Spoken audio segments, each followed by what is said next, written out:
You are listening to audio recorded at the Village Church. For more information, go to villagechurchbaltimore.com.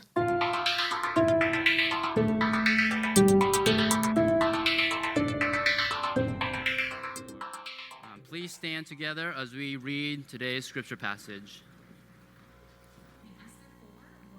1-17.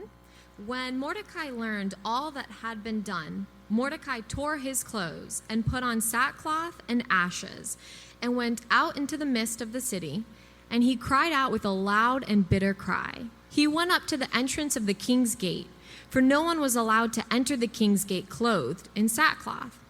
And in every province, wherever the king's command and his decree reached, there was great mourning among the Jews, with fasting and weeping and lamenting, and many of them lay in sackcloth and ashes. When Esther's young women and her eunuchs came and told her the queen was deeply distressed, she sent garments to clothe Mordecai so that he might take off his sackcloth, but he would not accept them.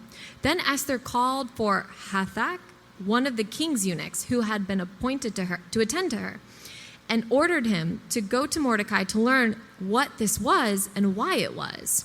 Hathach went out to Mordecai in the open square of the city in front of the king's gate, and Mordecai told him all that had happened to him, and the exact sum of money that Haman had promised to pay into the king's treasuries for the destruction of the Jews.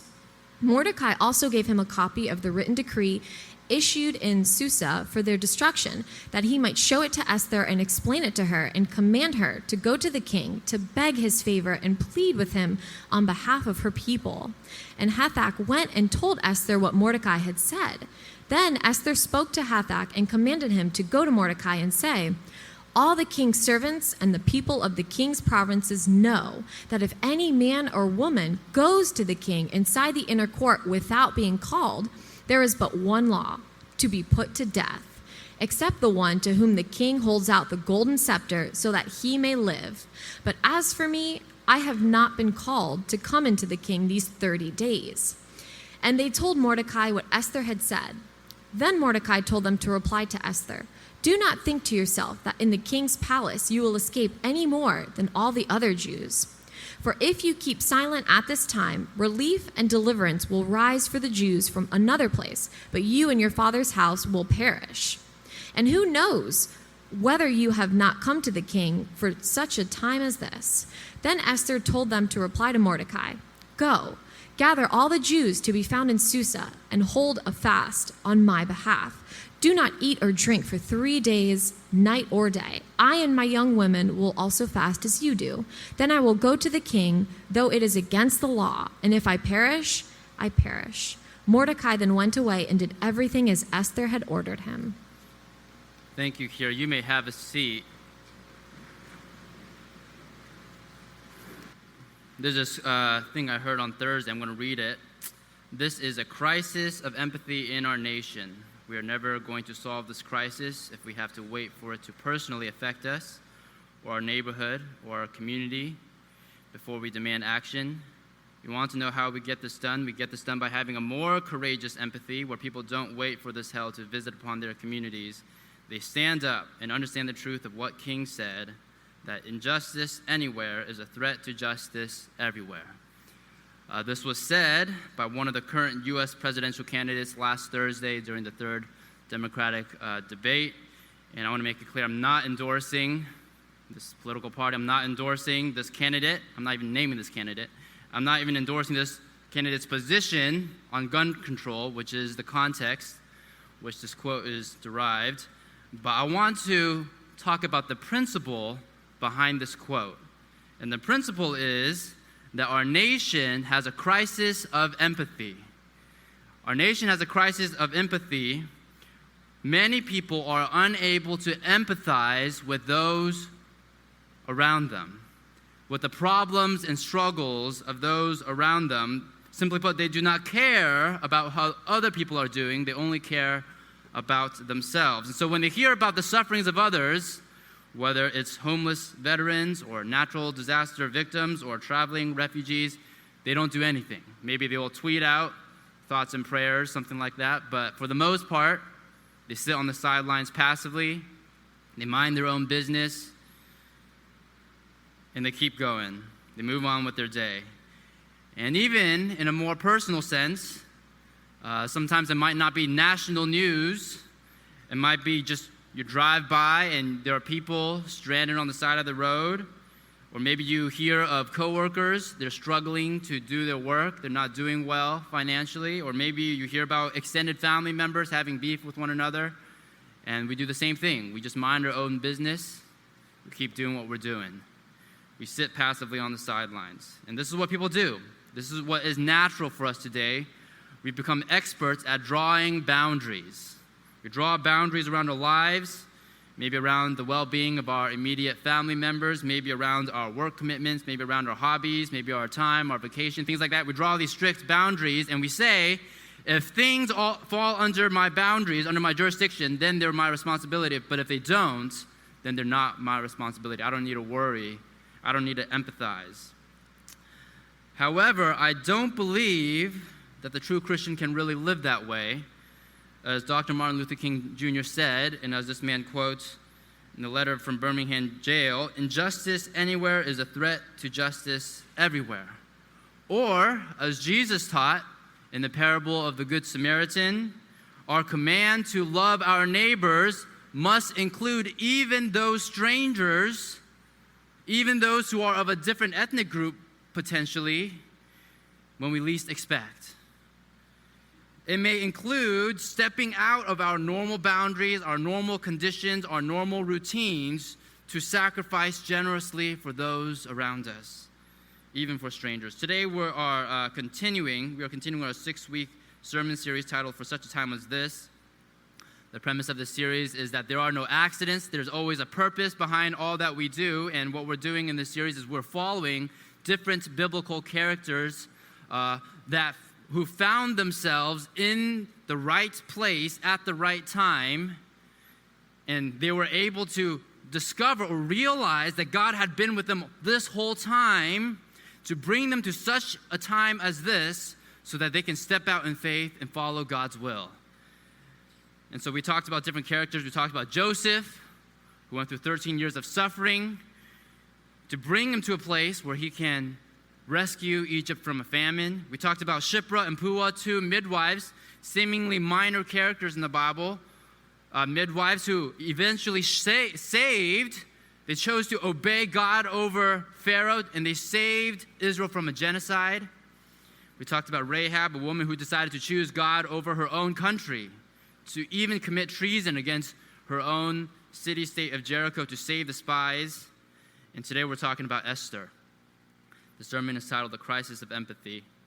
Esther was a woman who found herself in a position of power, and she had the chance to mind her own business. She had the chance to sit on the sidelines, but instead she chose to identify with the oppressed, even at the potential cost of her own life. She chose the path of empathy.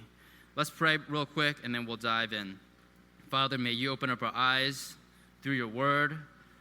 Help us to receive what you have in store for us today, and help us to learn from this example of Esther and apply this boldness, this faith, this courage to our lives as well. We pray this in Jesus' name. Amen. The book of Esther is one of my favorite stories in the Bible. If you're not familiar with it, I'm going to summarize it real quickly, but I want to say before that, some of us who grew up in the church, I grew up in the church, I think we're often taught a Disney version of the story of Esther, this romanticized version of the story of Esther, and I think we miss out on some of the elements because of it. The book of Esther is actually the story of an ethnic minority woman who chose to take a stand in a racist, sexist society. The book of Esther is a story of an ethnic minority woman who chose to take a stand in a racist, sexist society. If you never heard this version of the story, I'm going to unpack it for you. I think this is the biblical version. I'm going to summarize this story, and I'm going to read a few passages along the way, okay? So this was during the peak of the Persian Empire. This was 500 years before Jesus lived, and the king of Persia was this man named Ahasuerus. And Ahasuerus, he was this guy. Most scholars identify him as Xerxes. And by the way, if you're not familiar, the movie 300, in that movie several years ago, the bad guy, he was King Xerxes of the Persian Empire. Okay, so that's who he was. Now, King Xerxes, he had a pretty nasty temper. there's a historian named Herodotus who wrote about him, and he said there was one occasion in which one of the men of his army, one of the faithful men of his army, came up to him and said, "Hey, I have 5 sons, and I want to, and all of these sons are in the army, and I want to continue my lineage. So is it possible for one of these 5 sons to leave the army, to take care of me and my family, to continue my lineage?" And what this king did was he took this man's oldest son and he cut him in half. And he put one side of the body, half of his body on the left side of the road and half of his body on the right side of the road, and he made the whole army walk in between as punishment for such a ridiculous request. So this gives you a little picture of who this king is. And so now back to this book of Esther. Okay, the king, he throws a big party, he gets drunk, and this is what happens in Esther chapter 1, 10 to 12. On the 7th day, when the heart of the king was merry with wine, he commanded Mehuman, Biztha, Harbona, Bigtha, and Abagtha, Zethar, and Carcass, the 7 eunuchs who served in the presence of King Ahasuerus, to bring Queen Vashti before the king with a royal crown, in order to show the peoples and the princes her beauty, for she was lovely to look at. But Queen Vashti refused to come at the king's command delivered by the eunuchs. At this, the king became enraged, and his anger burned within him. So imagine this. The king is drunk. They're partying. It's a very long party. The guests are drunk. And so what he does, he sends his royal henchmen to bring out his wife so that they could look at her and they could lust after her because she's a beautiful woman. And if you read that and you might go, wow, that sounds kind of messed up. You would be right. You would be right. That is messed up. That is an example of sexism. That is an example of a culture that objectifies women and believes that women can be used as eye candy for men. That women can be used to be looked at, to be gawked at the pleasure of men. So that's what's going on here. And by the way, this still goes on today. It takes on different forms, of course, but it still goes on today. Women are routinely portrayed in the media as decorative objects for the pleasures of men. This happens when you think about the stereotypical bachelor party. This happens when you think about the advertisement industry. You know, you have half-naked women washing cars. Why is that a thing? Okay, this happens in the pornography industry. This happens all the time. Even until today, from the dawn of history, human societies have devalued women. This was true in Esther's day. This is true today. Let's go back to the source. So the king is furious. This is in line with his character. He is a very impulsive, often furious person. And so what he does is he decides to dethrone Queen Vashti, decides to banish her from his presence, and he puts out this decree that every man should be the master of his own house, and he decides to hold this national beauty contest to select the next queen. Now, before you go, oh, wow, that is so awesome. I would love to be in a beauty contest, to be married, to be the next queen of Persia. Hold your horses. This is actually a little bit different than what we might think of when we think of, let's say, the American beauty pageants of today. First off, this most likely was not voluntary. You don't voluntarily sign up for this. Most likely, the king is going around conscripting people to join this beauty pageant, much like you would be drafted for the military. You would probably be forced to join this beauty pageant. And secondly, even if you lose, sometimes you don't actually get to go home. What it means is you are stuck in the royal harem, living your life as a concubine. Okay, so this is not something you would want to sign up for, most scholars believe. So it's pretty messed up. That's the situation. And this is the result because the king believes that all women of this empire exist for his pleasure. Then we are introduced to the characters of Mordecai and Esther. Mordecai is Esther's cousin. He's her primary caretaker because she doesn't have parents, and they're both Jews. The Jews, they had been living as refugees, as immigrants in the Persian Empire about 100 years before. Their country was conquered, and they were exiled, and now they're living in this foreign land as ethnic minorities. So think about this. You have Esther. She's an ethnic minority woman in a foreign land where racism, potentially, and sexism are rampant. And she is conscripted into this beauty contest, and then she wins. This is the ultimate zero to hero, rags to riches story. She wins. She gets selected as the new queen of Persia. But there's something interesting here, which is that throughout this process, Mordecai had been coaching her this whole time not to reveal her ethnic identity, to not let anybody know that she was a Jew. And you might wonder why. Why would she hide that part of herself? Well, there's a lot of theories, but most scholars believe, this is the most common theory, that it was socially disadvantageous to be a Jew. To be a Jew at that time meant you were a minority, it meant you were a foreigner, it meant you had strange customs, and so it might not be, a king may not want to have a Jew as his wife, as his queen. So that's the situation, all right? So Esther is a queen, and she's hiding her identity. She's in a foreign land, and then we come to this person, this new character named Haman, which we read about in Esther chapter 3. I'm going to read Esther 3, 1 through 6. After these things, King Ahasuerus promoted Haman the Agagite, son of Hammedatha, and advanced him and set his throne above all the officials who were with him.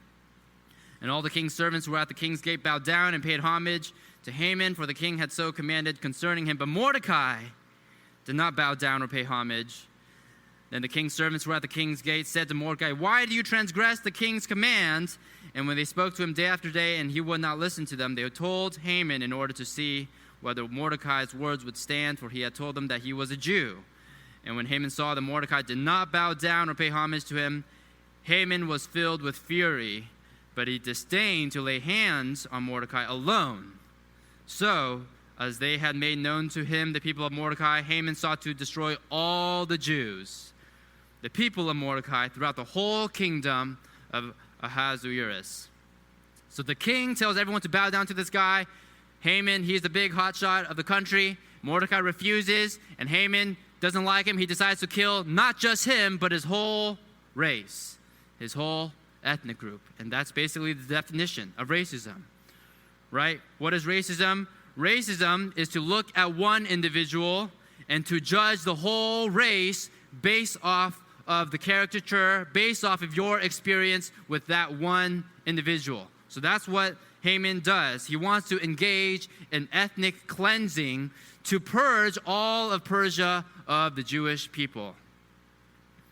And so Haman, he persuades the king to give an edict to kill all the Jews. This is what happens in Esther 3:13. Letters were sent by couriers to all the king's provinces with instruction to destroy, to kill, and to annihilate all Jews, young and old, women and children, in one day, the 13th day of the 12th month, which is the month of Adar, and to plunder their goods. So that's the context. That's the context that we have in which we go into Esther 4, which Kira read for us. The Jews just found out that they are all about to die. That under the king's orders, they are all about to die. And so that is why they are weeping and mourning and fasting. And that is why Mordecai sends this message to Esther to ask for help. Let's read again what Mordecai says, starting from verse 8. Mordecai also gave a copy of the written decree issued in Susa for their destruction, that he might show it to Esther and explain it to her and command her to go to the king, to beg his favor and plead with him on behalf of her people.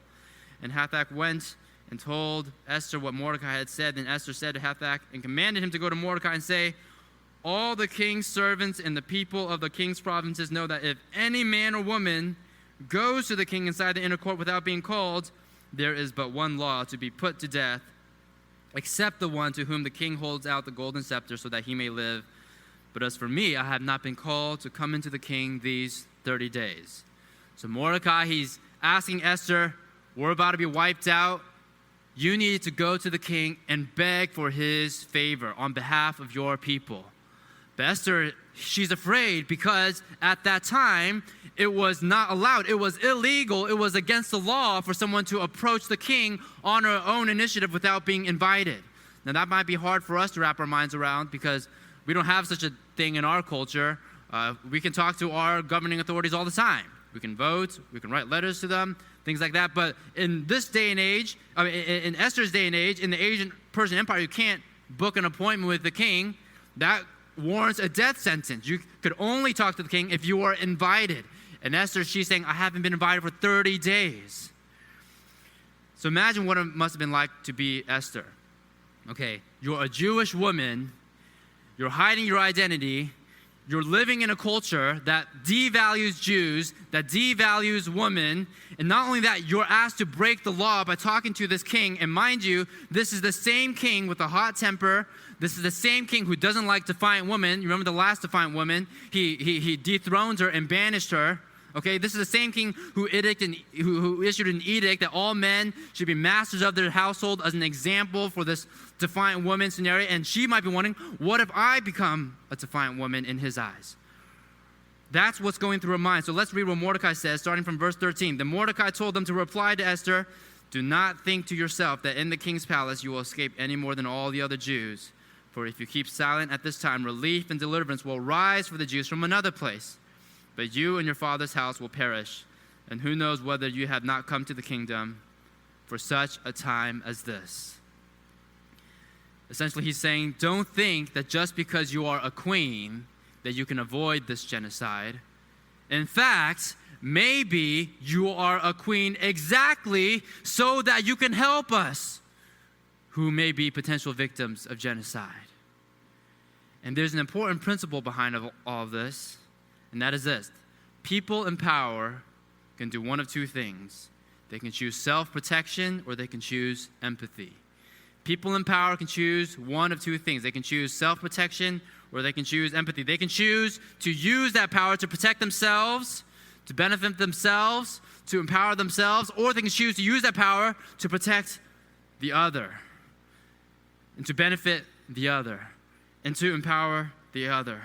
Esther could use her power to selfishly protect herself because she is a queen. She has the opportunity to hide her identity, to protect herself from the genocide, or she could selflessly use her power to risk her life to protect and save her whole race. And that principle applies to us as well. We might not think of ourselves as having very much power. We're not queens, most of us at least. I don't think so. But we have the same choice almost all the time.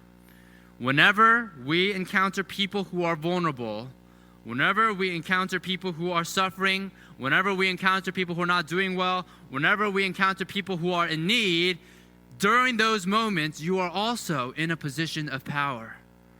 And you also have the same choice. You have the choice of self-protection or empathy. What do I mean? I'm going to give a few examples just to make this very clear. A few examples. Let's say you're a parent and your child has sinned in a very egregious way, very horrible way. Your friends hear about it, people hear about it, and you have two choices. It's the same choice of Esther, right? You can choose self-protection or you can choose empathy. Self-protection means you're saying, man, my kid, I have no idea what's going on. I parented that kid so well. My kid is just making all these horrible decisions. What is wrong with my kid? What are you doing? What you're doing is you're protecting your own reputation. You're protecting your people's understanding and perspective of your parenting abilities, and you're just dismissing this kid as a rogue kid. Or you can choose the path of empathy. What does it mean to choose the path of empathy?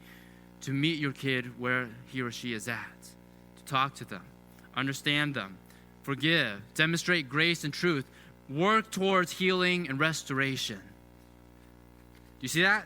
Another example, let's say you're a student, you're taking a class, you're a bright student, you study hard, you work hard, and there's a test coming up. You're not 100% prepared, you're pretty prepared, you still have some studying to do.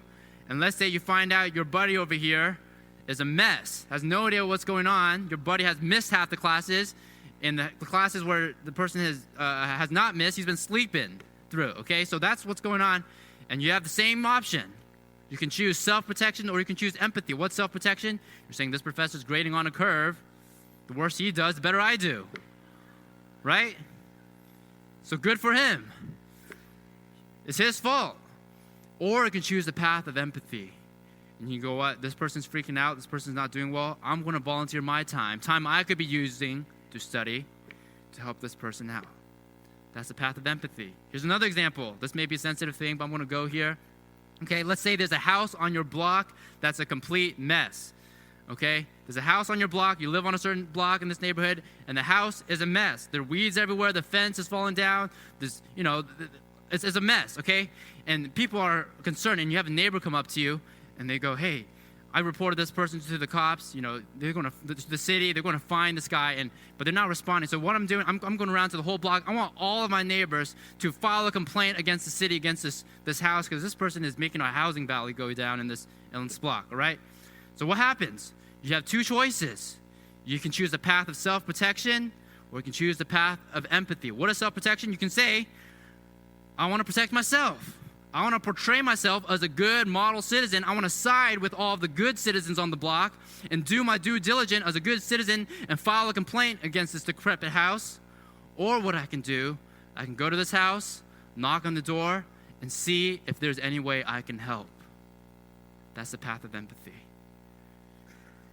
Whenever we encounter needs, we have the option to choose self-protection or choose empathy. And to catch the question Mordecai asked in verse 14, who knows whether you have not come to the kingdom for such a time as this? I would say, whenever we encounter need, that same question can be asked of us. Whenever you encounter someone who is vulnerable, someone who's not doing well, someone who's struggling, you can also ask, who knows whether you are in the position you are for such a time as this? And how did Esther respond? Verse 16, she said, go gather all the Jews to be found in Susa, hold a fast on my behalf, do not eat or drink for 3 days, night or day. I and my young woman will also fast as you do. Then I will go to the king, though it is against the law, and if I perish, I perish. She calls all the Jews in the city to fast and pray on her behalf. She decides to go against the king, and she says, willingly, voluntarily, surrendering her protection, she says, if I perish, I perish. In her position of power, she chose not to hide herself from the problem. She chose to take on the problem. She chose to identify with the problem. She essentially said, your problem is my problem. Your problem is my problem. And this is in stark contrast to how many people live today. Many people today, their main goal, it seems like, is to get rid of problems. That's their main goal. They're trying to declutter their lives. They're trying to de-stress their lives. They're trying to set boundaries around their lives. Trying to do all these things to get rid of problems. In fact, there are whole books, even Christian books, written to help people declutter their lives and to get rid of the problems in their lives. And I want to be careful when I say this. I think it's healthy, of course, to try to be emotionally healthy. I think it's healthy, of course, to set boundaries. I think it's healthy, of course, to try to declutter and de-stress and all of that. I think all that's good, but in moderation. Because I believe that the ultimate goal of life should not be to get rid of stress. That's not the ultimate goal of life, because oftentimes, if you read stories in the Bible, what you have are people, men and women of God, who are adding stress to their lives all the time in order to be obedient to God. That happens all the time. Do you think it was more stressful or less stressful for Esther to approach her hot-tempered husband king, risking her own life? Do you think it was more stressful or less stressful for Moses, living 40 years, having a stable family in the wilderness, to say, I'm going to say yes to the calling of God, to return to my land of Egypt, and to call out Pharaoh, the most powerful man in the area, to ask him this ridiculous request of freeing the Israelites from slavery? Do you think it was more stressful or less stressful for David, this young shepherd boy taking care of his sheep, to volunteer and so, you know what, I want to fight Goliath, even though he is twice my size and has decades of war experience? Do you think it was more stressful or less stressful for Paul to commit his life to being a missionary, knowing that he could have done a very good job just being a normal Pharisee, teaching the works of the law, but said, you know what, I want to volunteer and choose to experience beatings and imprisonment and torture and eventually beheading? All of these people, what they did was they saw a need and they decided, your problem is my problem. And so what I will do is I will add more stress to my life to serve you. I will venture outside of my normal boundaries and routines so that I can help you. And if I perish, then I perish. I want to encourage yourself to ask yourself whether God is calling you potentially to venture outside of your normal boundaries, your normal routines, to care for people who are in need. Now, for some of you, the answer might be no, because your issue is that you are always venturing outside of your boundaries, and you're always all over the place, and you're always helping people in need, and your own commitments are a mess. You're not focusing enough time on your own commitments, and that might be true for some of you. And what you need to do is stop stretching yourself too thin and stop burning out. You need to rest. But for others of you, maybe the answer is yes. Maybe God is calling you to venture outside of your normal boundaries and routines and to serve those who are in need. But I think practically, it might be difficult for many of us to do that. I think there's two big barriers I want to point out, and we all know it, but we're just going to lay it out on the table. Two barriers that prevent us from doing that. Number one is busyness. Some of us are just way too busy, and we say, I don't have the capacity to add something to my plate. I'm too busy. And that might be true, but I want to ask the following question. Are you busy because you are doing things for God, or are you busy because you are doing things for yourself? Are you busy because you are doing things for God, or are you busy because you are doing things for yourself? Because here's the thing. It's good to be busy. It's not bad to be busy. But if your busyness causes you to never help anybody in need, then the natural question to ask is, am I too busy? If your busyness prevents you from ever helping anybody in need, then the natural question is, am I too busy?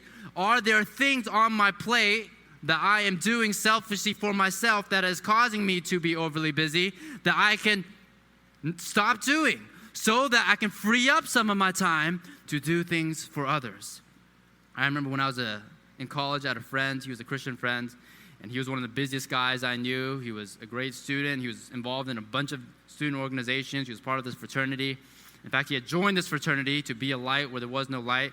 He was the only Christian in his class at this fraternity.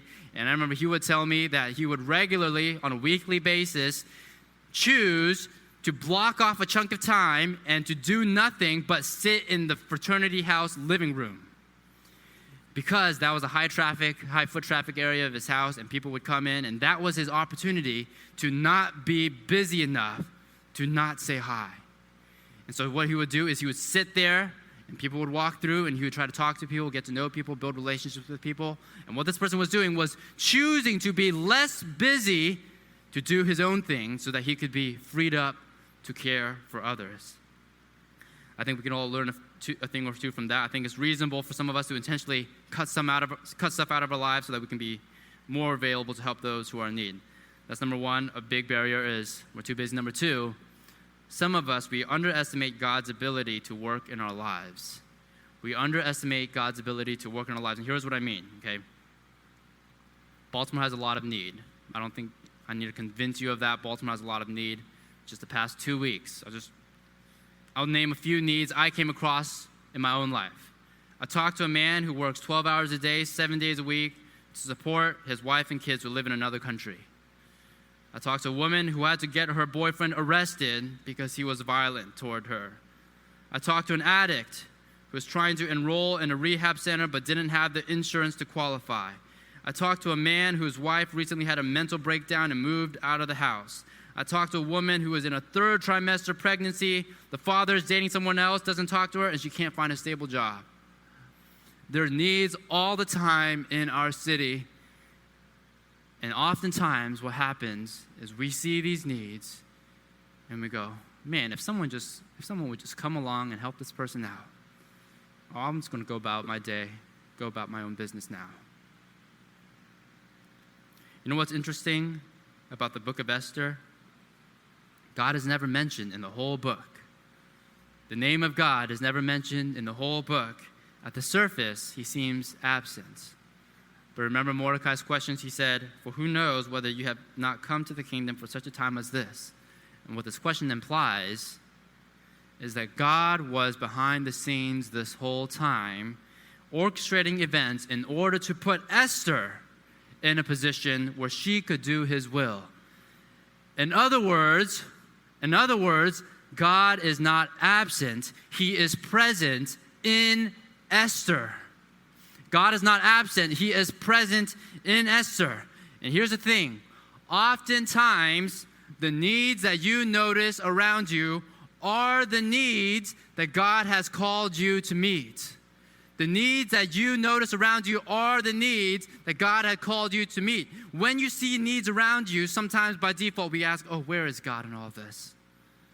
Do you know where he is? He is inside of you, and you are right there. God lives inside of you, and when you encounter need, it could be that God has allowed you to experience that need, to see that need, to witness that need, so that you can fulfill that need.